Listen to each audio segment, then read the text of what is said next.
p.m. O yan. Colonel Grijaldo enters the holding room. At 7:59 p.m., Attorney Emericio Quilang enters.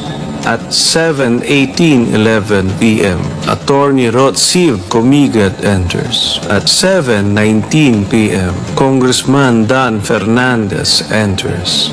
At 7:35 p.m., Congressman Benny Abante enters. At 7:35 p.m., Congressman Dan Fernandez and Benny Abante leave the holding room.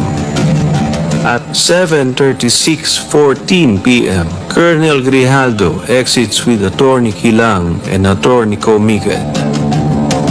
At 7:36:25 p.m., Colonel Grijaldo, all smiles, is seen conversing with Jimmy Fortaleza. I wish to Sinungaling yan. Thank you, Comsec.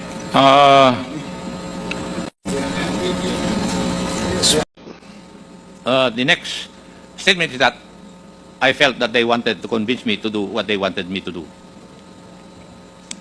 So, it was the feeling of Colonel Grijaldo na kinukumbinsi nyo siya na gawin yung gusto nyong ipagawa. That was his feeling. The intention may not be that. Hindi po ba tama, Colonel Grijaldo? Invoke mo na naman yung right mo. Tama ba yung statement mo? I felt that they wanted to convince me to do what they wanted me to do. I stand by my statement, Your Honor. Sagutin mo yung tanong ko. I would like to invoke my right Mr. Chair, Your Honor. may I move that we cite Colonel Grijaldo in contempt for violation of Section 11, Paragraph C, refusal to answer relevant questions? So move, Mr. Chair. Second. There is a motion to cite in contempt Colonel Grijaldo for violating Section 11, Paragraph C of our Rules of Procedure governing inquiries in aid of legislation, and it was duly seconded. Are there any objections? Hearing none, the motion is approved. You are again cited in contempt.